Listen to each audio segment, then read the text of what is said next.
বিতর্কিত ব্যক্তিদের উপদেষ্টা না করতে অন্তর্বর্তী সরকারকে আহ্বান মির্জা ফখরুলের। রাজনৈতিক দলগুলোর সাথে সংস্কার নিয়ে আলোচনা করছে না সরকার, অভিযোগ মান্নার। শেখ হাসিনাকে গ্রেফতারে ইন্টারপোলের রেড নোটিশ জারির পদক্ষেপ নিতে আইজিপিকে চিফ প্রসিকিউটরের চিঠি। র্যাবের বিলুপ্তি চেয়ে প্রসিকিউশনে আবেদন লিমনে। ঢালাও আর গায়েবী মামলায় বিব্রত সরকার, বলেছেন আইন উপদেষ্টা। বাংলাদেশকে নিয়ে গুজব ও অপপ্রচার চলছে, মন্তব্য নাহিদ ইসলামের। বিশ্ব নেতাদের সঙ্গে ডক্টর ইউনূসের বৈঠক, বললেন জীবন জীবিকার জন্য ঋণ মানবাধিকারের অংশ। জলবায়ু সম্মেলনে বক্তব্য রাখবেন আজ। দেখছিলেন ক্রাউন সিমেন্ট সংবাদ শিরোনাম, এবার বিস্তারিত। বিতর্কিত কোনো ব্যক্তি যাতে উপদেষ্টা হিসেবে নিয়োগ না পান সে বিষয়ে অন্তর্বর্তী সরকারকে সতর্ক থাকার আহ্বান জানিয়েছেন বিএনপি মহাসচিব মির্জা ফখরুল ইসলাম আলমগীর। মঙ্গলবার লালমনিরহাটের বড়বাড়ি শহীদ আবুল কাশেম মহাবিদ্যালয় মাঠে শহীদ জিয়া স্মৃতি ফুটবল টুর্নামেন্টের উদ্বোধনী অনুষ্ঠানে বিএনপি মহাসচিব এসব কথা বলেন। মির্জা ফখরুল বলেন, অন্তর্বর্তীকালীন সরকার যেন সংস্কারের বিষয়গুলো শেষ করতে পারে সে ব্যাপারে সহনশীলতা দেখাতে হবে। সব সমস্যার জন্য রাজপথে না গিয়ে আলোচনার মাধ্যমে সমাধান করতে হবে। দ্রুত সংস্কার শেষ করে নির্বাচনের তাগিদ দিয়ে তিনি বলেন, নির্বাচনী গণতন্ত্র পুনরুদ্ধারের একমাত্র পথ। অন্যান্য সরকারগুলোর দিকে না তাকিয়ে নিজেদের মতো করে দেশ পরিচালনা করে সংস্কারের পরামর্শ দেন মির্জা ফখরুল। তিনি বলেন, সব জিনিসপত্রের দাম আকাশ ছোঁয়া, সেদিকে নজর দিতে হবে।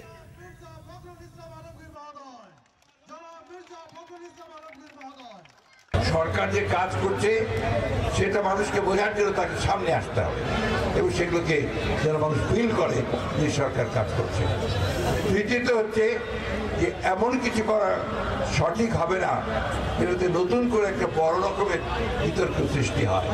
আমরা আশা করব যে অন্তর্বর্তীকালীন সরকার অতি দ্রুত তারা সংস্কার কাজগুলো শেষ করে তারা একটা সকলের কাছে গ্রহণযোগ্য একটি নির্বাচনের ব্যবস্থা করবেন। কারণ নির্বাচন হচ্ছে গেটওয়ে টু ডেমোক্রেসি। যে সমস্ত সংকট আজকে আমরা মোকাবেলা করছি, যে চ্যালেঞ্জগুলো মোকাবেলা করছি, এর অনেকাংশই থাকবে না যদি একটা নির্বাচিত সরকার গঠন করতে পারি, আমরা পার্লামেন্ট নির্বাচনের মাধ্যমে আমরা নিয়ে আসতে পারি। এদিকে বিএনপির স্থায়ী কমিটির সদস্য আমির খসরু মাহমুদ চৌধুরী বলেছেন, যেসব বিষয়ে জাতীয় ঐকমত্য আছে সেই সংস্কারগুলো আগে করা প্রয়োজন। দেশের জন্য যার যতটুকু অবদান বিএনপি তা স্বীকার করে বলে জানিয়েছেন বিএনপির সিনিয়র যুগ্ম মহাসচিব রুহুল কবির রিজভী। রিপোর্ট করছেন সিকান্দার রেমান। ৭ নভেম্বর জাতীয় বিপ্লব ও সংহতি দিবস উপলক্ষে ফ্রি মেডিকেল ক্যাম্প ও রক্তদান কর্মসূচি পালন করে বিএনপি। নয়াপল্টনের কেন্দ্রীয় কার্যালয়ের সামনে এ আয়োজন করা হয়। দলের সিনিয়র যুগ্ম মহাসচিব রুহুল কবির রিজভী বলেন, বাকশাল প্রতিষ্ঠার মাধ্যমে শেখ মুজিবুর রহমান প্রথম এদেশের গণতন্ত্রকে হত্যা করে। আমরা আপনাদেরকেও চিনে রাখছি, আপনারা কারা, আপনারা শেখ হাসিনারই দোসর, আপনারাই আজকে বিভিন্ন কথা বলে বিভ্রান্ত করে আপনারা সচিব হচ্ছেন, আপনারা অ্যাডিশনাল সেক্রেটারি হচ্ছেন, আপনারা উপদেষ্টার পদে বসে আছেন। জাতীয় প্রেস ক্লাবের সামনে এক বিক্ষোভ সমাবেশে দ্রুত সংস্কার কাজ শেষ করে নির্বাচনের পথে হাঁটতে অন্তর্বর্তীকালীন সরকারের প্রতি আহ্বান জানান বিএনপি চেয়ারপারসনের উপদেষ্টা জয়নুল আবদিন ফারুক। বাংলাদেশে এমন একটি গণতান্ত্রিক ব্যবস্থা তৈরি হোক, যেই নির্বাচনের মধ্য দিয়ে বাংলাদেশে এমন একটি সরকার হবে, যেই সরকারে জনপ্রতিনিধি এবং যে সরকারি সংসদ যাবে, যেই দলই সংসদে যাবে, তারাই বাংলাদেশে মূল সংস্কার করবে। আপনি অন্তর্বর্তীকালীন সরকার যা প্রয়োজন তাই সংস্কার করুন। এদিকে প্রেস ক্লাবে এক গোল টেবিল আলোচনায় বিএনপির স্থায়ী কমিটির সদস্য আমির খসরু মাহমুদ চৌধুরী বলেন, জনগণকে বাইরে রেখে যে বয়ান দেয়া হচ্ছে তা জাতি মেনে নেবে না। যেসব বিষয়ে জাতীয় ঐক্যমত আছে সে সংস্কারগুলো আগে করা প্রয়োজন। তারেক রহমান সাহেব সেটা অনুধাবন করেছেন, আমরা বিএনপি সেটা অনুধাবন করেছি, আমরা সেটা ধারণ করেছি এবং আমাদের এই যে সংস্কার প্রস্তাবগুলো সেখান থেকে এসেছে। হাসিনা যাওয়ার আগে আমরা জানি বাংলাদেশ কোথায় যাচ্ছে এবং এই বাংলাদেশকে সংস্কারের মাধ্যমে আমরা কোথায় নিয়ে যেতে চাই সেটার সিদ্ধান্ত আমরা হাসিনা পালানোর আগে নিয়েছি এবং সেই সমস্ত সংস্কারের চিন্তা এসছে।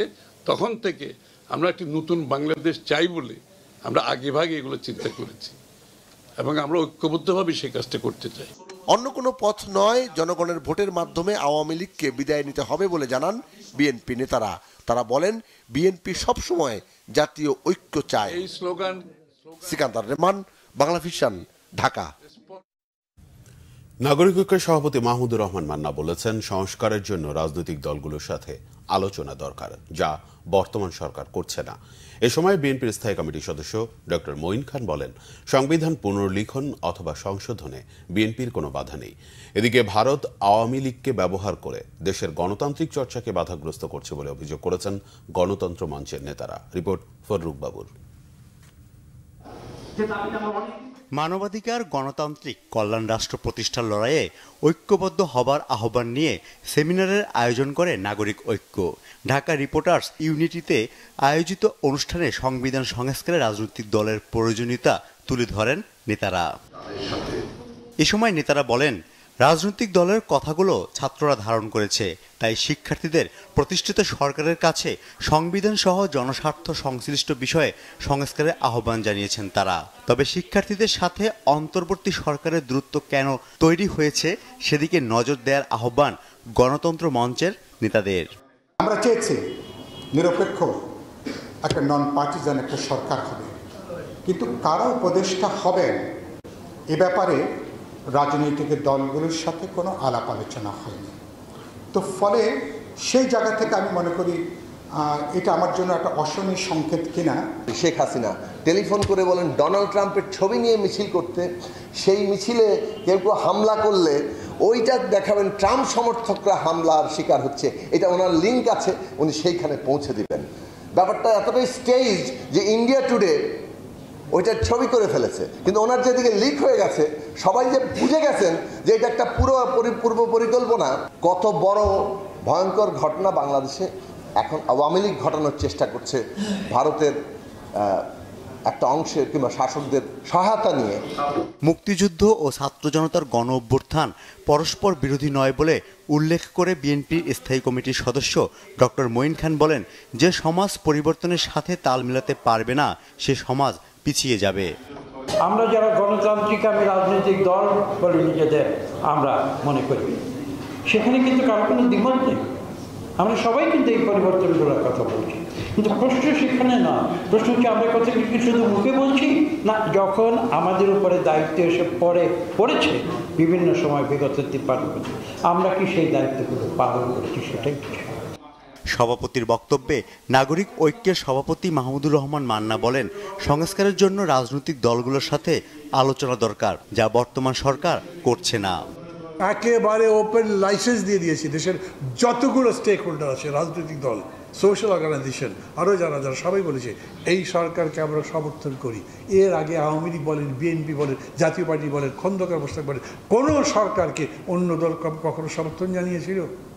আর একটা সরকারকে সব দল সমর্থন জানাবার পরেও 3 মাস রাজনীতি চালাবার পরে 2টা উপদেষ্টা নিয়েছে, সেগুলো ঝগড়া। তারপরে আবার আমাদের সাথে কথা বলছে না। এই যে 10টা কমিশন করলো, সেই 10টা কমিশন কি দেবে? প্রস্তাব দেবে। আমরা সেদিন গেলাম গণতন্ত্র মঞ্চ, প্রধান উপদেষ্টাকে বললাম যে আপনারা আগে প্রস্তাব তৈরি করে আমাদের কাছে দিচ্ছেন কেন? আমাদের সাথে কথা বলেন, কথা বলে প্রস্তাবটা তৈরি করেন। বলে তাই তো করবো। তাই করছি কি? অন্তর্বর্তী সরকারকেই কেন সব কাজ করতে হবে এমন প্রশ্ন তুলে মান্না বলেন, রাষ্ট্র সংস্কার কোনোদিন শেষ হয় না। নির্বাচিত সরকারকে বাকি কাজের দায়িত্ব দেওয়ার তাগিদ নাগরিক ঐক্যের সভাপতির। ফররুক বাবু, বাংলা ভিশন, ঢাকা। এদিকে র্যাবকে সন্ত্রাসী প্রতিষ্ঠান হিসেবে বিলুপ্ত করতে ও সুষ্ঠু বিচারের দাবিতে আন্তর্জাতিক অপরাধ ট্রাইব্যুনালে মামলা করেছেন 2011 সালে র্যাবের গুলিতে পা হারানো ঝালকাঠির লিমন হোসেন। মঙ্গলবার দুপুরে ট্রাইব্যুনালে হাজির হয়ে এই আবেদন করেন তিনি। পরে লিমন সাংবাদিকদের জানান, সকল আসামির বিরুদ্ধে গ্রেফতারি পরোয়ানা জারি করে বিচারের আওতায় আনতে হবে। ফ্যাসিস্ট হাসিনা সরকারের আমলে নির্যাতনের শিকার হতে হয়েছে তাকে। তৎকালীন র্যাব 8-এর সদস্যরা হত্যা চেষ্টা করে ব্যর্থ হয়েছে। সন্ত্রাসী আচরণ করা এই রাষ্ট্রীয় বাহিনীটিকে বিলুপ্ত করা উচিত। অপরাধীদের শাস্তি নিশ্চিত করে ক্ষতিপূরণ দাবিও করেন লিমন। 2011 সালের 23 মার্চ বিকেলে ঝালকাঠির রাজাপুর উপজেলার জমাদ্দারহাটে র্যাবের অভিযানের সময় লিমন হোসেন গুলিবিদ্ধ হন। পরে ঢাকার পঙ্গু হাসপাতালে তার পা কেটে ফেলতে হয়। করতে হবে যাদের বিরুদ্ধে আমি মামলা করছি এবং গ্রেপ্তারি পরোয়ানা জারি করে তাদেরকে আইনের আওতায় এনে তাদের সঠিক বিচার করতে হবে। অজস্র অপরাধ আছে র্যাবের বিরুদ্ধে, চাঁদাবাজি, গুম, খুন, অনেক। তো তাই র্যাব যেহেতু আমার কাছে মনে হচ্ছে যে একটি সন্ত্রাসী সংগঠন, তাই র্যাবের বিলুপ্তির দাবি জানাচ্ছি। ঢালাও আর গায়েবী মামলায় সরকার বিব্রত বলে জানিয়েছেন আইন উপদেষ্টা ডক্টর আসিফ নজরুল। মঙ্গলবার বিচার প্রশাসন প্রশিক্ষণ ইনস্টিটিউটে বিচার বিভাগ সংস্কার কমিশনের সঙ্গে বৈঠক শেষে তিনি এ মন্তব্য করেন। আসিফ নজরুল বলেন, ৫ আগস্টের পর থেকে এখনও বিভিন্ন রাজনৈতিক দল ঢালাওভাবে গায়েবী মামলা দায়ের করে আসছে। এই সংকট মোকাবেলায় করণীয় প্রসঙ্গে বিচার বিভাগ সংস্কার কমিশনের অংশীজনদের কাছে পরামর্শ চাওয়া হয়েছে। জানান, বিচারক নিয়োগ প্রক্রিয়াকে যুগোপযোগী করতে কাজ চলছে। ২০০৮ সালে বিচারপতি নিয়োগে আইন প্রণয়নের উদ্যোগ নেওয়া হলেও ফ্যাসিস্ট আওয়ামী লীগ সরকারের আমলে তা বাতিল হয় বলে মন্তব্য করেন তিনি। বিচার বিভাগ সংস্কার কমিশনের কাজের প্রশংসা করে আইন উপদেষ্টা বলেন, অনেক সীমাবদ্ধতার মধ্যে কমিশন যেভাবে কাজ করছে তাতে সরকার আশাবাদী। এ সময় দ্রুতই কমিশনের পক্ষ থেকে অন্তর্বর্তী সরকারকে একটি খসড়া প্রস্তাবনা দেওয়ার কথা জানান কমিশনের সদস্য, সাবেক জেলা ও দায়রা জজ এবং হাইকোর্ট বিভাগের বিচারপতি ফরিদ আহমেদ শিবলি। যে উচ্চ আদালতে বিচারক নিয়োগ হবে সেটা আমরা একটা আইনের মাধ্যমে করতে চাচ্ছি। বিগত ফ্যাসিস্ট সরকারের আমলে গায়েবী মামলা হতো, সরকারের পক্ষ থেকে গায়েবী মামলা দিত। আর এখন আমরা সরকারের পক্ষ থেকে কোনো মামলাটা আমরা দিচ্ছি না। সাধারণ লোকজন, ভুক্তভোগী লোকজন, রাজনৈতিক প্রতিপক্ষ, তারা অন্যদের ব্যাপারে ঢালাও মামলা দিচ্ছে। তথ্য উপদেষ্টা নাহিদ ইসলাম বলেছেন, গত ৩ মাসে গণমাধ্যম অবাধ, মুক্ত, স্বাধীনভাবে সংবাদ পরিবেশন করতে পারছে, কেউ বাধা সৃষ্টি করেনি, যা গত ১৫ বছরে ছিল না। এই অবস্থা যাতে অব্যাহত থাকে সেজন্য গণমাধ্যম সংস্কার কমিশন কাজ করবে, সেখানে সবার মতামত নেওয়া হবে। মঙ্গলবার বিকেলে টেলিভিশন মালিক, সম্পাদক ও প্রতিনিধিদের সাথে সচিবালয় বৈঠক শেষে তিনি মন্তব্য করেন। বলেন, বাংলাদেশ ও অন্তর্বর্তী সরকারকে নিয়ে এখনও অপপ্রচার ও গুজব ছড়ানো হচ্ছে। সঠিক তথ্য তুলে ধরে গণমাধ্যম গুজব প্রতিরোধে কাজ করবে, এমন আহ্বান জানানো হয়েছে। জানান, মুক্ত গণমাধ্যম নিশ্চিতে কাজ করছে সরকার। সাইবার সিকিউরিটি আইন বাতিলের মতো অন্যান্য ফ্যাসিস্ট আইন সংশোধন হবে গণমাধ্যম সংস্কার আইনে। সাংবাদিকদের বেতন যথাসময়ে প্রদানে মালিকপক্ষকে আহ্বান জানিয়েছে মন্ত্রণালয়। বিভিন্ন গণমাধ্যমের সাংবাদিকদের অ্যাক্রেডিটেশন কার্ড বাতিল প্রসঙ্গে উপদেষ্টা নাহিদ ইসলাম বলেন, যাচাই বাছাইয়ে ভুল ত্রুটি হয়ে থাকলে তা পুনর্বিবেচনা করা হবে। পে চ্যানেল, টিআরপি এবং বঙ্গবন্ধু স্যাটেলাইটের চার্জ সহ বিভিন্ন দাবি পরবর্তীতে যৌক্তিকভাবে বিবেচনার আশ্বাস দেন। অন্তর্বর্তীকালীন সরকারের পরেও যে কোনো সরকার আসলে যাতে আমরা এই গণমাধ্যমের স্বাধীনতা বা এই ধরনের একটা পরিস্থিতি আমরা যাতে নিশ্চিত করতে পারি, কেউ যাতে বাধা প্রদান করতে না পারে সরকারের জায়গা থেকে, তো সেটার জন্য গণমাধ্যম সংস্কার কমিশন কাজ করবে। গণমাধ্যম সংস্কার কমিশন মূলত বিভিন্ন পক্ষের সমন্বয়ে গঠিত এবং বিভিন্ন পক্ষের সুপারিশ ক্রমেই কিন্তু আসলে এখানে একটি রূপরেখা তৈরি করবে আন্তর্জাতিক মিডিয়াতে। এবং আমরা দেখেছি আমাদের পার্শ্ববর্তী দেশেরও বিভিন্ন মিডিয়াতে এ ধরনের অপপ্রচার চালানো হচ্ছে। এই অপপ্রচার কিন্তু শুধু সরকারের বিরুদ্ধে নেই, বরং বাংলাদেশের বিরুদ্ধে। তাই এই অপপ্রচারকে কাউন্টার দেওয়ার জন্য বাংলাদেশকে নিয়ে যেই অপপ্রচার হচ্ছে এবং প্রকৃত সত্যটাকে তুলে ধরার জন্য আমাদের কিন্তু সরকার সহ গণমাধ্যমের সংশ্লিষ্ট সকলকে ঐক্যবদ্ধভাবে আসলে কাজ করতে হবে। আজারবাইজানের রাজধানী বাকুতে জাতিসংঘের জলবায়ু বিষয়ক বৈশ্বিক সম্মেলন COP29 বিশ্ব নেতাদের সাথে মঙ্গলবার সাক্ষাৎ করেছেন অন্তর্বর্তী সরকারের প্রধান উপদেষ্টা ডক্টর মোহাম্মদ ইউনূস। এ সময় তুরস্ক, দুবাই, ভুটান ও মালদ্বীপ সহ বিভিন্ন দেশের সরকার প্রধানরা নোবেলজয়ী অধ্যাপক ডক্টর ইউনূসের সঙ্গে সাক্ষাৎ হওয়ায় উচ্ছ্বাস প্রকাশ করেন। পাশাপাশি জলবায়ু সংকট সমাধানের সম্ভাব্য উপায় সহ পারস্পরিক স্বার্থ সংশ্লিষ্ট বিষয়ে আলাপ করেন। অন্তর্বর্তী সরকারের দায়িত্ব নেওয়ায় তাকে অভিনন্দনও জানান বিশ্ব নেতারা। জলবায়ু সম্মেলনে আজ ভাষণ দেবেন ডক্টর ইউনূস। বাকু থেকে বিস্তারিত জানাচ্ছেন আমাদের বিশেষ প্রতিনিধি জিয়াউল হক সবুজ। জলবায়ু পরিবর্তনের প্রভাব মোকাবেলায় সবুজ পৃথিবী গড়ার প্রত্যয়ে পূর্ব ইউরোপের দেশ আজারবাইজানের বাকুতে চলছে বিশ্ব জলবায়ু সম্মেলন। ২৯তম আসরের দ্বিতীয় দিনে ব্যস্ত সময় পার করেছেন অন্তর্বর্তী সরকারের প্রধান উপদেষ্টা ডক্টর মোহাম্মদ ইউনূস। সম্মেলনের ফাঁকে তুরস্কের প্রেসিডেন্ট রিসেপ তাইপ এরদোয়ান, সংযুক্ত আরব আমিরাতের প্রেসিডেন্ট শেখ মোহাম্মদ বিন জায়েদ আল নাহিয়ান, মালদ্বীপের প্রেসিডেন্ট মুইজ্জু সহ বিশ্বের অন্তত ২০টি দেশের শীর্ষ নেতা এবং ফিফা প্রেসিডেন্ট জিয়ান্নি ইনফান্তিনো সহ আন্তর্জাতিক সংস্থার প্রধানদের সাথে সাক্ষাৎ করেন তিনি। এক ধরনের গ্লোবাল সেলিব্রিটির মতো তাকে যে ট্রিট করা, সেটা তো আমাদের এই গ্লোবাল স্টেজে হয়। ওনার ক্ষেত্রে সেটা হচ্ছে, সবাই আসছেন, কথা বলছেন এবং এই ফাঁকে ফাঁকেই বাংলাদেশের কথা বলছেন। বাংলাদেশে যে অভূতপূর্ব একটা সারপ্রাইজিং সেগুলো নিয়ে কথা বলছেন। উনি বাংলাদেশের রিফর্মের যে ইনিশিয়েটিভ তারা আমরা নিচ্ছি ট্রেনিং প্রোগ্রাম সেগুলো নিয়ে কথা বলছেন এবং অনেকে বাংলাদেশে সফর করার জন্য বলছেন যে আসেন দেখেন বাংলাদেশে কী চেঞ্জ। তারপরে ফিফার প্রেসিডেন্টের সাথে কথা হয়েছে, রুয়ান্ডার প্রেসিডেন্টের সাথে কথা হয়েছে, অনেকগুলো একটু আগে ফিনল্যান্ডের প্রেসিডেন্টের সাথে কথা হয়েছে বা WHO প্রেসিডেন্ট পিজির সাথে। এরকম বাংলাদেশ এখানে যারাই আসছেন সবাই এসে তার সাথে অন্তত তাকে এসে কুশল বিনিময় করছেন, কথা বলছেন। এটা বাংলাদেশের জন্য একটা অভূতপূর্ব বিষয়। বুধবার সম্মেলনের তৃতীয় দিনে বিশ্ব নেতাদের সামনে বক্তব্য রাখবেন অন্তর্বর্তী সরকার প্রধান। জলবায়ুর ক্ষতি থেকে পৃথিবীকে রক্ষায় কার্বন নিঃসরণ কমানোর বিষয়ে বিশ্ব নেতাদের প্রতি আহ্বান জানাবেন নোবেলজয়ী এই অধ্যাপক। সম্মেলনের তৃতীয় দিনে অন্য দেশের নেতাদের সঙ্গেও সাক্ষাৎ করবেন ডক্টর মোহাম্মদ ইউনূস। অভিযোজন বা প্রশমনের মতো গদবাঁধা শব্দের ফুলঝুরি নয়, জলবায়ুর পরিবর্তনের ক্ষতি মোকাবেলায় পর্যাপ্ত অর্থের সংস্থান চান ক্ষতিগ্রস্ত দেশগুলোর প্রতিনিধিরা। কিন্তু এবারের সম্মেলনে যুক্তরাষ্ট্র, চীন এবং ভারত সহ প্রভাবশালী দেশের সরকার প্রধানরা অংশ না নেওয়ায় এবারের সম্মেলন কতটা ফলপ্রসূ হয় সেটা এখন দেখার বিষয়। জিয়াউল হক সবুজ, বাংলা ভিশন, বাকু, আজারবাইজান।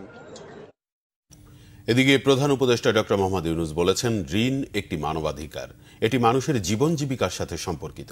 মঙ্গলবার আজারবাইজানের বাকুতে জলবায়ু সম্মেলনের সাইডলাইনে প্রান্তিক পর্যায়ে কৃষকদের আর্থিক সহায়তা সংক্রান্ত এক সংলাপে প্রধান উপদেষ্টা ডক্টর মোহাম্মদ ইউনূস কথা বলেন। তিনি বলেন, একজন কৃষকও উদ্যোক্তা হতে পারেন যদি তিনি ঋণ সুবিধা পান। অতিরিক্ত পররাষ্ট্র সচিব রিয়াজ হামিদুল্লাহ অনুষ্ঠানটি পরিচালনা করেন। প্রধান উপদেষ্টা বলেন, এখনই সময় সারা বিশ্বের প্রান্তিক কৃষকদের সহায়তা করা। বাংলাদেশ এবং নেদারল্যান্ডস যৌথভাবে এই সেমিনারের আয়োজন করে। এদিকে আরেক সেমিনারে প্রধান উপদেষ্টা ডক্টর মোহাম্মদ ইউনূস বলেন, সবুজ শিল্প বিকাশের জন্য পর্যাপ্ত আর্থিক ও প্রযুক্তিগত সহায়তা প্রয়োজন। সব ধরনের প্রকল্পকে রাজনৈতিক ও সিন্ডিকেট মুক্ত করার সিদ্ধান্ত নিয়েছে অন্তর্বর্তী সরকার। এজন্য পরিবর্তন আনা হচ্ছে বিধিমালায়। মঙ্গলবার সচিবালয়ে সরকারি ক্রয় সংক্রান্ত বিধিমালা সংক্রান্ত বৈঠক শেষে সাংবাদিকদের এ তথ্য জানান পরিকল্পনা ও শিক্ষা বিষয়ক উপদেষ্টা ডক্টর ওয়াহিদুদ্দিন মাহমুদ। তিনি জানান, কোনোভাবেই ঠিকাদার নিয়োগে দুর্নীতি বরদাস্ত করা হবে না। প্রকল্পের কাজের সাথে জড়িত দুর্নীতিবাজদের ব্যাপারেও কঠোর হবে সরকার। আর পরিবেশ উপদেষ্টা সৈয়দা রিজওয়ানা হাসান জানান, স্বচ্ছতা ও জবাবদিহিতার জন্য এখন থেকে প্রকল্পের কাজের সাথে স্থানীয় প্রশাসন ও জনগণকে যুক্ত করা হবে, নেওয়া হবে তাদের মতামত। প্রকল্পের জন্য নির্ধারিত সময় কোনোভাবেই বাড়ানো হবে না জানিয়ে তিনি বলেন, সময় বাড়ালেই ব্যয় বাড়ে। এর সাথে দুর্নীতি জড়িত বলেও অভিযোগ করেন সৈয়দা রিজওয়ানা হাসান।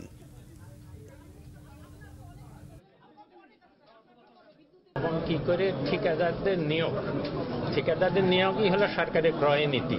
এটাকে আরেকটু যাতে নিয়ম সিদ্ধ করা যায়, যাতে এতে দুর্নীতি কমানো যায়। সোজা কথা, এই দুর্নীতি কমানোর তো প্রজেক্ট এই যে টেন্ডারিং প্রসেস, এটার একদম কোনো সর্বোৎকৃষ্ট নিয়ম বলে কিছু নাই। যেভাবে করে টেন্ডারিং চলছে, একটা সিন্ডিকেট হয়ে গেছে, এটাকে তো ভাঙতে হবে।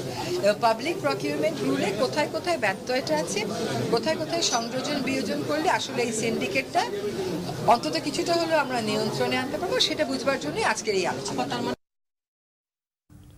এবার খেলার সংবাদ।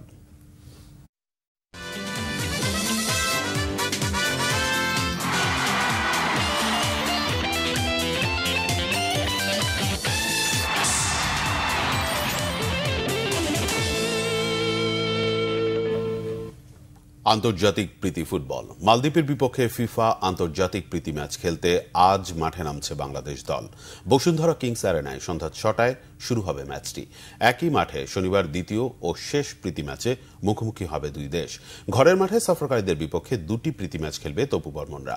বছরের শেষ দুটি ম্যাচকে এশিয়ান কাপ প্রস্তুতি হিসেবে দেখছে বাংলাদেশ দল। আগামী 9 ডিসেম্বর এশিয়ান কাপ বাছাইয়ের ড্র। আগামী বছর মার্চ, জুন ও সেপ্টেম্বর উইন্ডোতে এশিয়ান কাপ বাছাইয়ের ম্যাচ হবে। মালদ্বীপের বিপক্ষে সেরাটা দিতে মুখিয়ে হাবিয়ার কাবরার শিষ্যরা। অনুশীলনে প্রতিপক্ষের শক্তি এবং দুর্বলতার দিক নিয়ে কাজ করছেন দলের কোচ। মালদ্বীপের বিপক্ষে বাংলাদেশের আগের ম্যাচের ভিডিও এবং মালদ্বীপ অন্য যাদের বিপক্ষে খেলেছে সেই ভিডিওগুলো দেখেছেন তপুরা। স্বাগতিক দর্শকদের ভালো ম্যাচ উপহার দিতে চান তারা, পেতে চান জয়। কোচ হাবিয়ার কাবরেরাও আস্থা রাখছেন শিশুদের উপর।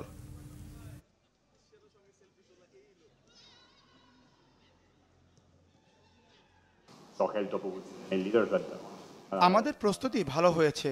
ফর্টিসের বিপক্ষে প্রস্তুতি ম্যাচ খেলেছি, যেটা ছিল ইতিবাচক ব্যাপার। আমি চাই ছেলেরা সমর্থকদের জন্য খেলুক, দায়িত্ব নিয়ে খেলুক এবং ম্যাচ বাই ম্যাচ ভালো পারফরমেন্স করুক। আমাদের ভালো রেজাল্ট করতে হবে এবং আমাদের এই দুইটা ম্যাচ জিততে হবে, কারণ আমাদের টার্গেট হলো যে এফসি কোয়ালিফাই রাউন্ডে আমরা ভালো করতে চাই। তো ডেফিনেটলি এই দুইটা ম্যাচ আমাদের জিততে হবে। সাঁতার ম্যাক্স গ্রুপ 33তম জাতীয় সাঁতারে সর্বোচ্চ 32টি স্বর্ণ জিতে চ্যাম্পিয়ন হয়েছে নৌবাহিনী। সেরা সাঁতারু সামিউল ইসলাম রাফি ও জুথি আক্তার। তবে ব্যক্তিগতভাবে এবার সবচেয়ে বেশি 8টি স্বর্ণ জিতেছেন নৌবাহিনীর সোনিয়া আক্তার টুম্পা। মিরপুর সুইমিং পুলের নষ্ট ইলেকট্রনিক স্কোরবোর্ড পরিবর্তনের প্রক্রিয়া শুরু হয়েছে জানান ফেডারেশনের সিনিয়র সহসভাপতি ইঞ্জিনিয়ার গোলাম মোহাম্মদ আলমগীর। মানিক মাহমুদের রিপোর্ট। মিরপুর সুইমিং কমপ্লেক্সের পুলে 4 দিনের জাতীয় সাঁতার চ্যাম্পিয়নশিপে অংশ নেন প্রায় 550 সাঁতারু। এর আগে বিকেএসপিতে 1 মাস অনুশীলন করেন জাতীয় দলের 24 জন। তাদের মধ্যেই পদক জয়ের মূল লড়াইটা হয়। 10টি নতুন জাতীয় রেকর্ড হয়েছে প্রতিযোগিতায়। ছেলেদের মধ্যে টানা দ্বিতীয়বার জাতীয় সাঁতারে শ্রেষ্ঠত্ব অর্জন করেন নৌবাহিনীর সামিউল ইসলাম রাফি। রাজবাড়ির এই সাঁতারু 5টি স্বর্ণ ও 1টি ব্রোঞ্জ জয় করেন। এর মধ্যে 3টি ইভেন্টে করেছেন নতুন জাতীয় রেকর্ড। মেয়েদের বিভাগে 8টি স্বর্ণজয়ী সোনিয়া আক্তারকে টপকে সেরা সাঁতারু হয়েছেন নৌবাহিনীরই জুথি আক্তার। 4টি স্বর্ণ ও 1টি রূপা জিতেছেন তিনি। 3টিতে করেছেন নতুন জাতীয় রেকর্ড। অবশ্যই এটা নতুন একটা চ্যালেঞ্জ ছিল, কারণ রেকর্ডগুলো যেহেতু আমারই ছিল, তো নিজের সাথে নিজের একটা চ্যালেঞ্জ বলতে পারেন। আমারও মূল লক্ষ্য এটাই যে সাব গেমসের জন্য একটা স্বর্ণপদক জয়লাভ করি আর কি। এটা কখনো আশা করি নাই যে আমি সেরা প্লেয়ার হইতে পারবো বা সেরা সাঁতারু হইতে পারবো, বাট পাইছি অনেক কষ্টের পরে আলহামদুলিল্লাহ। নেক্সট সামনে প্ল্যান আছে অলিম্পিকে যাওয়া, সাব গেমসে যাওয়ার, যেখানে যায় ভালো একটা রেজাল্ট হবে বা ভালো টাইমিং হবে, এটারই আশা রাখি আর কি। মিরপুর সুইমিং পুলের নষ্ট ইলেকট্রনিক স্কোরবোর্ড পরিবর্তনের প্রক্রিয়া শুরু হয়েছে জানান ফেডারেশনের সিনিয়র সহসভাপতি ও ম্যাক্স গ্রুপের চেয়ারম্যান ইঞ্জিনিয়ার গোলাম মোহাম্মদ আলমগীর। স্পেসিফিক্যালি এখানে যে স্কোরবোর্ডের যে প্রবলেম, কত তাড়াতাড়ি এবং কত দ্রুত কিভাবে নতুন একটা স্কোরবোর্ড জমা যায়, এনসি এবং কন্ট্রাক্টর সহ আমাদের সাথে মিটিং করবে। ভবিষ্যতে আউটসোর্সিং করবো কিছু টেকনিক্যাল লোকজন, যাতে ওরা তুলুবুলু বুঝে না যাইতে পারে। ম্যাক্স গ্রুপ 33তম জাতীয় সাঁতারে সর্বোচ্চ 32টি স্বর্ণ, 26টি রূপা ও 12টি ব্রোঞ্জ জিতে চ্যাম্পিয়ন হয়েছে বাংলাদেশ নৌবাহিনী। 10টি স্বর্ণ, 15টি রূপা ও 23টি ব্রোঞ্জ জিতে রানার আপ বাংলাদেশ সেনাবাহিনী। বিজয়ীদের হাতে পুরস্কার তুলে দেন সহকারী নৌবাহিনী প্রধান রিয়ার অ্যাডমিরাল মোহাম্মদ মুসা। মানিক মাহমুদ, বাংলা ভিশন, ঢাকা। সংবাদ শেষ করব ক্রাউন সিমেন্ট শিরোনামগুলো আরেকবার জানিয়ে।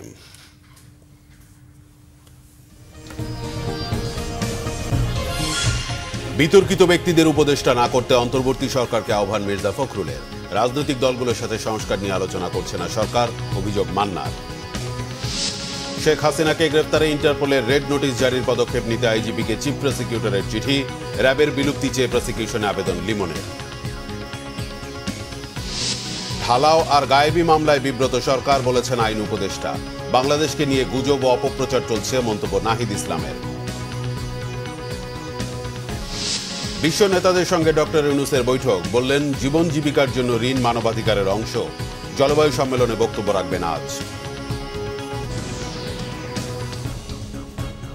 এই ছিল এখনকার মতো। পরের সংবাদ সকাল 10টায়, এর আগে 9টায় রয়েছে নিউজ টপ 10 দেখার আমন্ত্রণ রইল। এছাড়া বাংলা ভিশন সংবাদ ও সংবাদ সংশ্লিষ্ট অনুষ্ঠান দেখতে ভিজিট করুন www.bvnews24.com ও facebook.com/banglavisionnews এবং সাবস্ক্রাইব করুন youtube.com/banglavisionnews। ধন্যবাদ।